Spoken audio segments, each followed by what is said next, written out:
Muy bien, me da gusto que estén aquí en este mes más.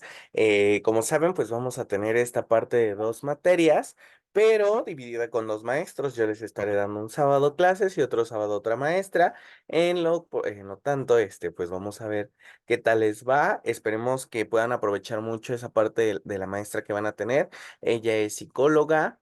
Tiene mucho tiempo, muchos años de experiencia y pues les recomiendo, como les decía en el audio, que pues le pregunten, la exploten, le digan, le comenten todo lo que quieran con ella y pues tengan otro referente sobre estas clases. ¿Por qué? Porque era lo que les decía, dentro de nuestra área se ocupa mucho lo que es la psicología. ¿Por qué? Porque todos necesitamos un poco de. Entonces, pues ese es un referente A, ¿vale? Esta vez conmigo nos toca ver, permítanme,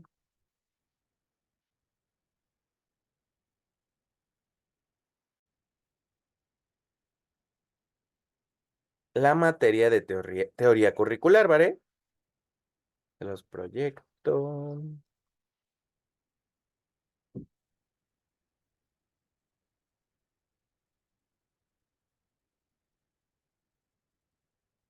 Aquí está. Esta es la materia que nos toca ver y este es nuestro temario, que vamos a ver introducción a la teoría curricular, fundamentos filosóficos del currículum, fundamentos sociológicos del currículum, fundamentos psicológicos del currículum, diseño y desarrollo curricular, implementación curricular, evaluación curricular, innovación y cambio curricular. Dentro de todas estas áreas es importante ver que la parte del currículum siempre lo vamos a tener presente, siempre, siempre. De hecho, en este consejo técnico fue algo que se vio. Vamos a ir pasando y vamos a ir explicando qué fue lo que se vio. ¿Puedes leer la definición, por favor, Valeria? No la puedo ver, profe. Ah, no se puede ver, déjeme lo vuelvo a compartir. Ven que Ujú. luego no quiere que la vea. A ver.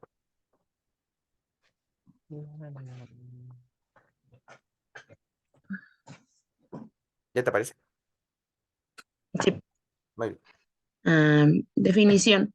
El currículum es un término utilizado en el ámbito educativo para referirse al conjunto de objetivos, contenidos, métodos pedagógicos y criterios de evaluación que guían el proceso de enseñanza-aprendizaje con un contexto determinado. El currículum establece que se debe enseñar, cómo se debe enseñar y cómo se debe evaluar el aprendizaje de los estudiantes. Muy bien. Correcto, Valeria. ¿Qué es lo que nos quiere decir esta parte del currículum? El currículum lo es todo en nuestro ámbito educativo. ¿Qué quiere decir eso? Es un plan, por así decirlo, es un escrito donde nos dice cómo se tienen que dar las clases durante un periodo. En este apartado existe la Agenda 2030, ¿vale? En algún momento se las mencioné y les dije que empezaran a leerla. Dentro de esa Agenda 2030 fue lo que hablábamos en este consejo técnico. Nada más nos falta, ¿por qué se llama Agenda 2030?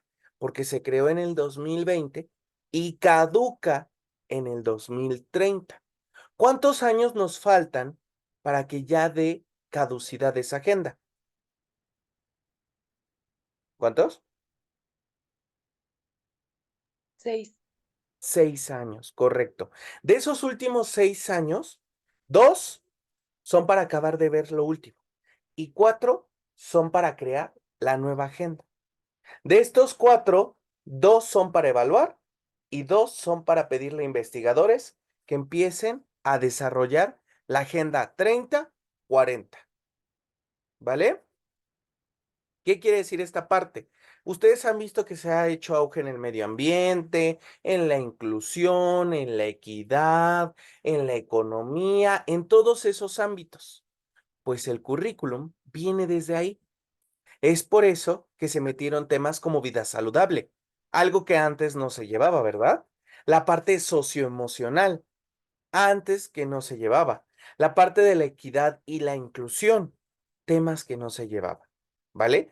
Todo esto viene desde ese currículum general y lo jalan lo que son las escuelas públicas para poder ir dando sus clases. Por lo general, el currículum que es cambiante de acuerdo a los planes es el de nivel básico, lo que es preescolar, primaria y secundaria, o inicial en su caso si hay inicial. Los demás, lo que es medio superior, superior no, porque la mayoría son autónomos o inertes a estos cambios curriculares, perdón. ¿Qué quiere decir esta parte? Que en su momento lo pueden hacer o no lo pueden hacer, o solo toman los temas en específico, no modifican todo su plan. Es por eso que hay licenciaturas que no han modificado todo su plan. No sé si han visto eso, que luego ven las licenciaturas y dicen, ay, pues yo me acuerdo que cuando estudié era la misma matrícula. Sí, pero se tiene que meter este tema innovador, se tiene que considerar este nuevo punto, ¿por qué se tiene que considerar todo eso? Porque en algún momento se tiene que estar viendo, ya que lo marca esa agenda, ¿vale? Viene la evolución histórica de la teoría curricular. Por favor, Mariana. Evolución histórica de la teoría curricular. Primera etapa, tradicionalismo, antes de 1900. Enfoque clásico. La educación se centraba en las disciplinas clásicas como el latín, griego, matemáticas y filosofía. Objetivo, formación del carácter y la preparación para roles específicos en la sociedad. Métodos, enseñanza memorística y repetitiva con un enfoque en la instrucción directa del maestro. Segunda etapa, progresismo 1900-1950. John Dewey y el progresismo se introdujo en un enfoque más centrado en el estudiante, promoviendo el aprendizaje a través de la experiencia y la interacción con el entorno. Objetivo, desarrollo de habilidades críticas y de resolución de problemas, preparación para la vida democrática y social. Método, aprendizaje activo, proyectos y trabajo en grupo. Así es. ¿Qué quiere decir? La primera etapa fue el tradicionalismo aquí en México, pero ese tradicionalismo, ¿a qué se debía? ¿Se acuerdan en la parte de quién fue nuestro primer secretario de Educación Pública y cuál fue su orden de ese secretario de Educación? ¿Alguien que se acuerde? O que me digan, bueno, no me acuerdo quién fue, pero sí me acuerdo cuál fue su primera instrucción para la educación aquí en México.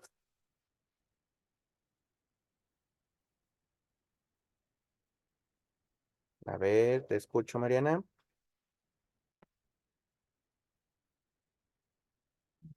¿No?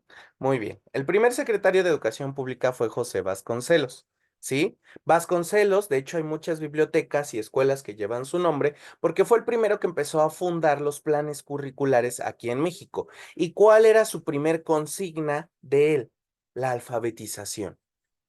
La alfabetización, ¿por qué? Porque la mayor parte de mexicanos no sabían leer y escribir.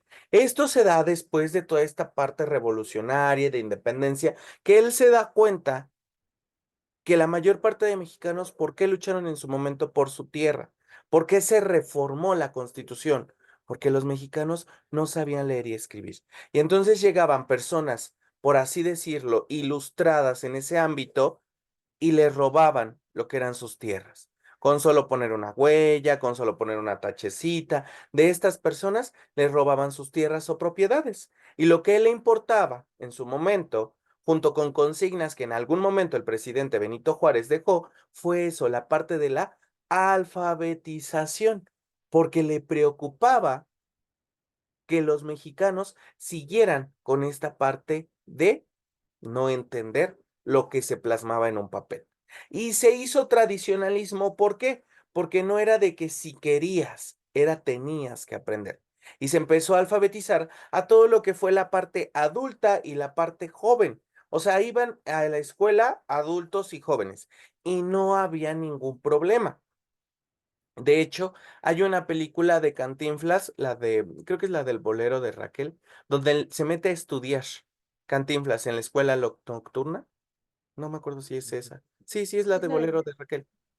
Mande, mande, Mariana. es la del analfabeta? Ajá, también está esa, con Sara García. Ujú. Pero en ambas, ¿qué es lo que muestra? Y esa es la conducta. No importaba si eras pequeño o si eras grande, tú podías entrar a estudiar a la escuela, mostrando, como él lo decía, como lo decía el maestro en su momento, el interés por aprender. ¿Por qué? Porque a una persona adulta es más complejo encontrarle el interés a la lectura o a la escritura que a un niño.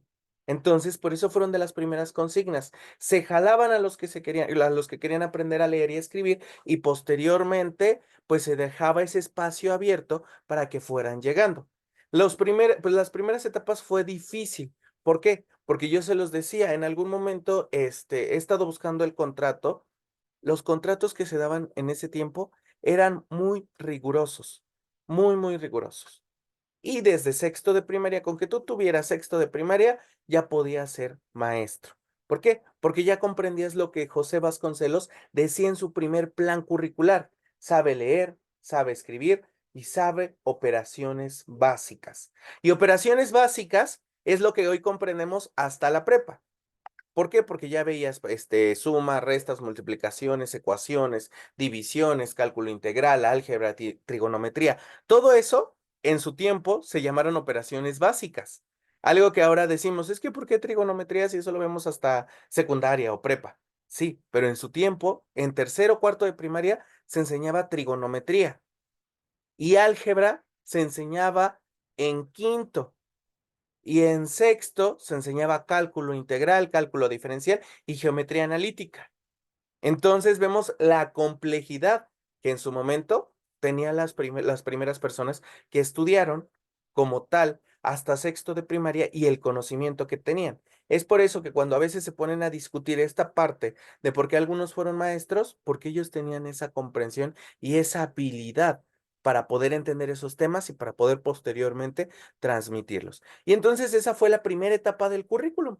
Posteriormente viene el progresismo. Como dicen, John Dewey, él hizo esta parte del progresismo, podemos decir lo que viene de fuera.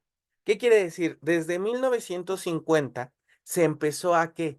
A jalar currículums de otras partes del mundo. ¿Se acuerdan que yo les decía que la mayor parte de currículums a veces llegan a jalarlos de otra parte del mundo?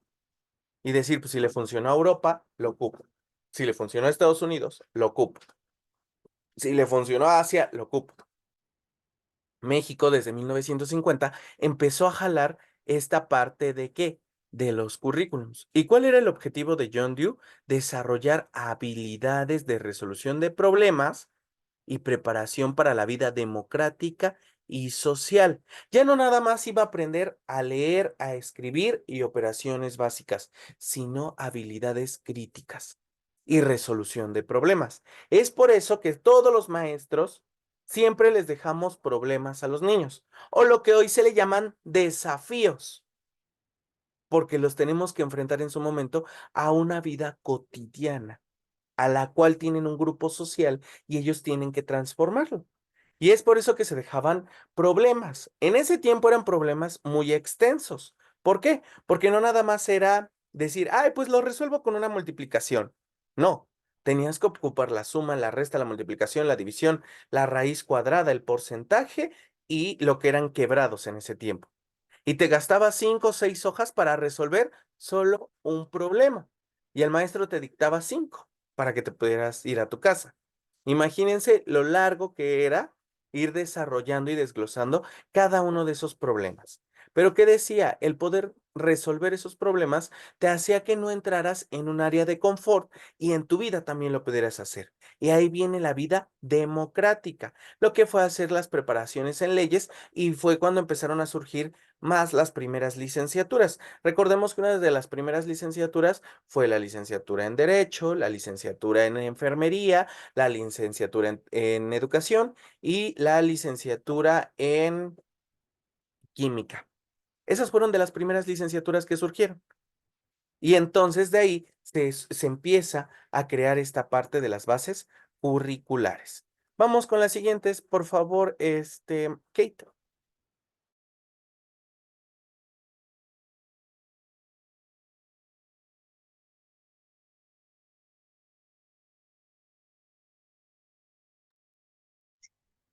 Tercera etapa, reconceptualización 1960-1980. Críticas al progresismo. Cuestionamiento de la efectividad y relevancia de los enfoques tradicionales y progresivos y progresistas. Teoría crítica. Influencias de la teoría crítica y marxista, enfocándose en la educación como herramienta de cambio social y político. Métodos. Análisis crítico de los contenidos curriculares, inclusión de los estudiantes, de los estudios culturales y étnicos. Cuarta etapa, estandarización y rendición de cuentas 1980-2000. Movimientos de reforma, enfatización en la estandarización de contenidos y evaluaciones. Objetivo, mejorar la calidad educativa y la rendición de cuentas mediante pruebas estandarizadas y objetivos claros.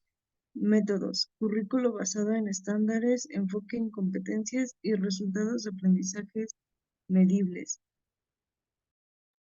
Muy bien. ¿Qué quiere decir? Así como les digo que hay planes y programas que duran 20 años, 40 años, el de la etapa anterior solo duró 10 años, porque si se dan cuenta, en 1950 se crea y en 1900 empieza uno nuevo, la reconceptualización.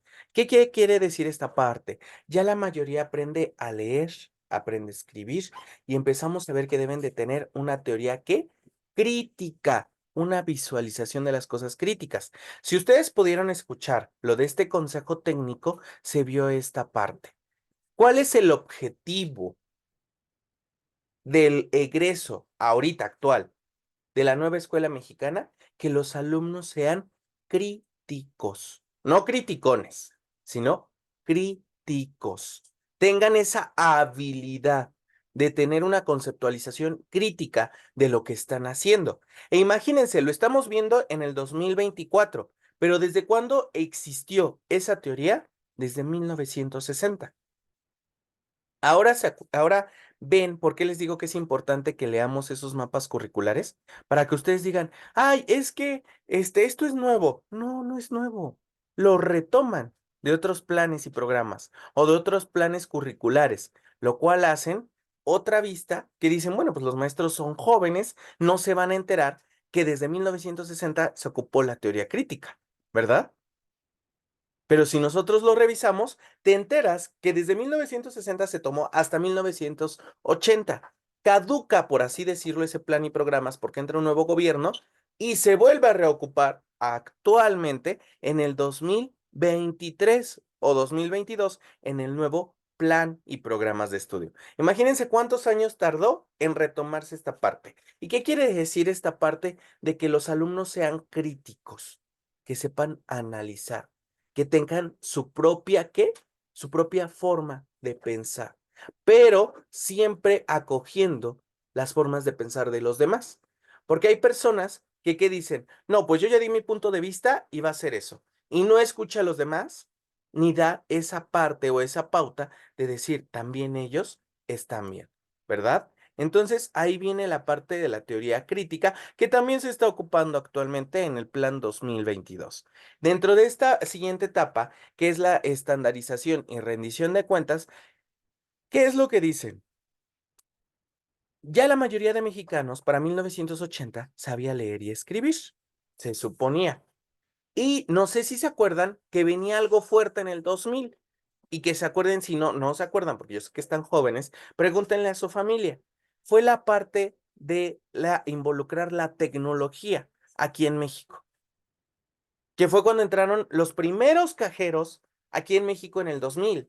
En 1990 entraron las primeras computadoras aquí en México y que eran unas cajototas grandísimas y que entraron las tarjetas y que decían, y yo con esta cosa de plástico, ¿qué voy a hacer? Y que los maestros ya no van a tener que hacer todo en papel, ahora tienen que aprender a ocupar una computadora y todo. ¿Por qué rendición de cuentas? Porque se tenía que ver qué se va a actualizar ahora en los maestros.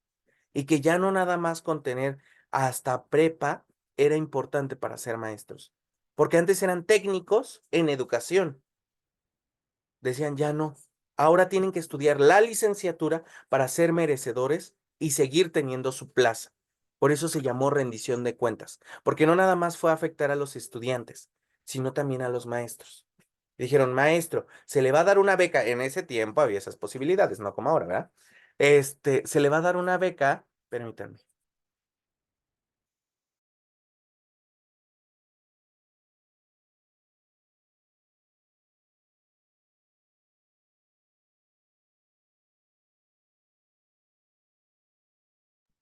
Ya, perdón.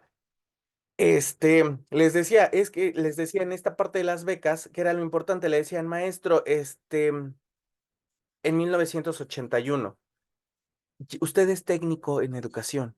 ¿Qué quiere decir eso? Estudió la parte tal vez de pedagogía, la parte de la enseñanza, la parte de en bachillerato, pero ya están las licenciaturas fuertes aquí en México. Necesito que se vaya a actualizar. La SEP le va a dar una beca, la cual va a cubrir el 50% de gastos. El otro 50 va a salir por usted en la parte educacional y el título nosotros se lo pagamos. Y entonces de esa manera empezó a regularizar a sus maestros. ¿Para qué? Para que la parte del currículum fuera mejor. ¿Por qué? Porque decía, aparte de que voy a enfrentar a mis maestros a la tecnología, con una licenciatura puedo mediar y defender esa parte. Porque el estudiar una licenciatura en su momento, pues les van a enseñar a ocupar una computadora, ¿no? O les van a enseñar qué es una computadora por lo menos. Y les van a aprender, así les dé miedo, así el maestro tenga 50, 60 años, pero va a aprender la computadora. Y ya por lo menos con eso yo justifico, sé que el maestro sabe de tecnología, ¿no? Y ahí venía esta parte. Y ahí todavía era algo leve. Lo complicado viene posteriormente en la parte de 2000 y la globalización. Por favor, Valeria. La quinta etapa, globalización y tecnologías de la información, del 2000 al presente. Impacto de la tecnología, integración de tecnologías digitales en el currículo, aprendizaje en línea y educación a distancia. Objetivo, preparar a los estudiantes para un mundo globalizado y tecnológicamente avanzado. Los métodos eran el aprendizaje híbrido, proyectos interdisciplinarios y competencias digitales. ¿También el otro? Sí, Tendencias actuales. La educación inclusiva, enfoque en la diversidad y la inclusión, adaptando el currículo para satisfacer las necesidades de todos los estudiantes. Aprendizaje personalizado, uso de datos y análisis para adaptar la enseñanza a las necesidades individuales de los estudiantes. Sostenibilidad y ciudadanía global, la integración de temas globales como el cambio climático, derechos humanos y sostenibilidad en el currículo. muy bien. Si se dan cuenta, creo que estas ya son las últimas. Ajá. La quinta etapa fue la más fuerte. ¿Por qué? A partir del 2000, muchos maestros se jubilaron, porque fue algo como en la pandemia. Yo, maestro Luis, ya estoy grande. Tengo ya 60 años, tengo 50 años dentro de la docencia, porque imagínense, iniciaban a dar clases desde los 12. De los 12 a los 50, ¿cuántos años tengo de trayectoria? Casi 40 años ejerciendo la docencia, ¿no? Los que tenían 60 años se iban a aventar casi 50 años siendo docentes y decían, y yo nunca he ocupado una computadora. Todas mis planeaciones eran en una libretota que actualmente no la piden, pero ya no la ocupamos tanto, ¿verdad? Porque dice, ay, tengo la computadora, lo hago, lo imprimo, esta facilidad de la tecnología, bajo imágenes. No, ellos en una libretota hacían sus planeaciones y escribían todas sus clases, sus problemas, sus desafíos, sus imágenes. Ellos hacían dibujos en su libreta y decían, esto es lo que les voy a plasmar aparte en el pizarrón. Ellos lo hacían en chiquito y luego lo reproducían en el pizarrón y demás.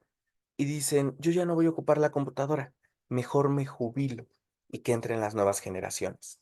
Y entonces hubo, por así decirlo, los primeros caos dentro del ámbito educativo, porque jalan planes curriculares donde venía, como dice ahí, el impacto de la tecnología, donde en otros países como Estados Unidos y Europa ya estaban ocupando desde 1950 a 1980 la tecnología, y en México su auge empieza en el 2000.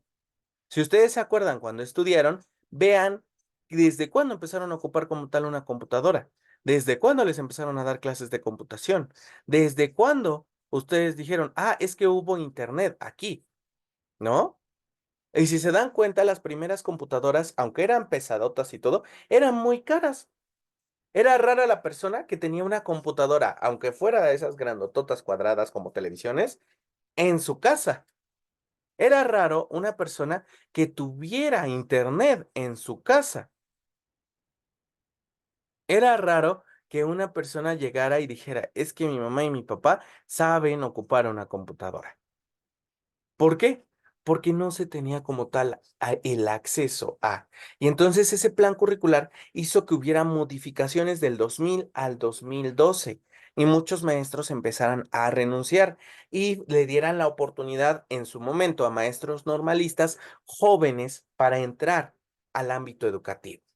Y entonces ellos ya llevaban una preparación tecnológica y tenían que apoyar a sus estudiantes para empezar a ocupar la tecnología. Posteriormente se crea el Plan 2012-2011, donde ya se enfatiza en esta parte de la globalización, en esta parte del uso de la tecnología y en esta parte de la mejora constante. ¿Y qué pasa? No sé si se acuerdan que hubo presidentes que en su tiempo, hasta el 2016, empezaron a regalar que computadoras, que tablets, que metieron el programa de la enciclomedia, que era que llevaran un pizarronzote con unos monitores a su escuela. ¿Por qué? Porque todos esos programas venían con este programa curricular y decir, bueno, si les doy computadoras, los estoy alentando a que sigan preparándose. Si les doy tablets, los estoy alentando a que sigan preparándose. Si les doy no sé, ¿qué puede ser? La enciclomedia, los estoy alentando a prepararse. Y entonces ahí venía toda esta parte. Las personas seguían preparándose para mejorar gradualmente. Y uno como estudiante también, ¿verdad? En su momento a mí me tocó que nos dieran la parte de las tablets, aunque después no las quitaron. El primer programa era que te la dieran y luego te la quitaban. El segundo programa fue que te la dieran y te la quedaras, pero pues muchos papás las vendieron. Entonces, después la quitaron. Y entonces ahí va toda esa parte de qué era lo que traía consigo la tecnología. Y el último programa o los últimos programas que podemos ver fue el del 2017, que es la tendencia actual, donde viene la parte socioemocional, donde viene la parte de vida saludable, donde viene la parte de la ecología. Y de ahí vino una pandemia. ¿Y qué causó la pandemia? Lo mismo que pasó en el 2000. Yo, maestro, sé ocupar una computadora, la sé prender, sé hacer mis planeaciones ahí, pero no me meto a internet, ¿no? Un maestro tal vez de 50 años, 60, que decían, yo no me estoy metiendo aquí y estoy buscando una plataforma para dar mi clase virtual. Me es complicado, me es difícil. ¿Y qué pasa? Empiezan a renunciar muchos maestros por ese miedo a la tecnología. ¿Y también a qué? A fallecer por una pandemia. Y entonces, dentro del nuevo plan, ¿qué estipula? Esta parte de la capacitación constante que se debe de tener hacia los maestros. Lamentablemente yo les puedo decir que no se está haciendo. ¿Por qué no se está haciendo? Porque te dicen, ay, maestro, acaba de salir un plan curricular. Voy a dar capacitaciones sobre metodologías curriculares en la nueva escuela mexicana. Pero adivinen cuánto vale ese curso. ¿Cuánto creen que valga?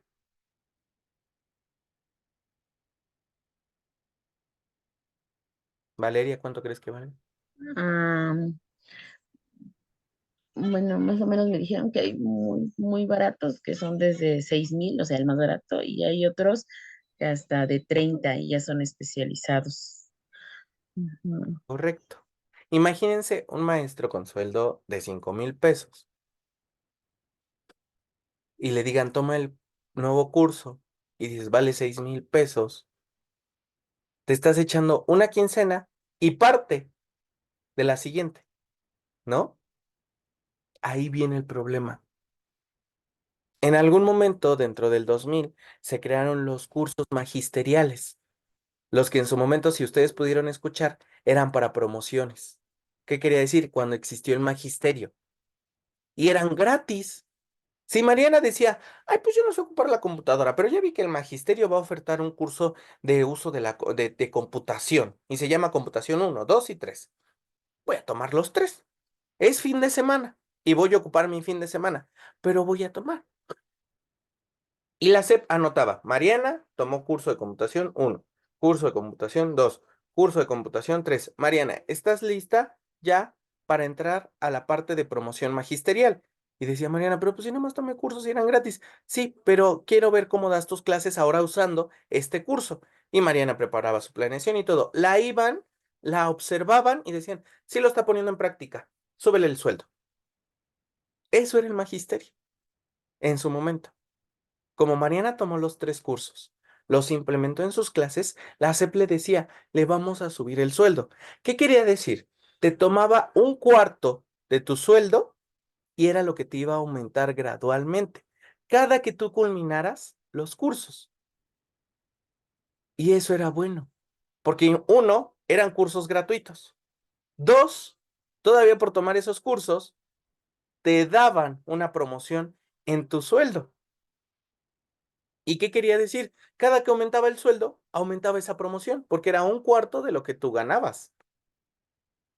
Si tú ganabas 1,000 pesos, pues te iban a dar 25 pesos más. Si tú ya ganabas 2,000 pesos, pues ya aumentaba esos 25 a 50 pesos más. Y así fue aumentando. Ah, pero si tú ya no tenías solo una promoción, tenías 2, tenías 3, tenías 4, pues ya con 2 ya no eran 50 pesos, ya eran tal vez 500 pesos. ¿Por qué? Porque era lo que les importaba, ¿vale? Nos desconectamos y nos volvemos a conectar, por favor.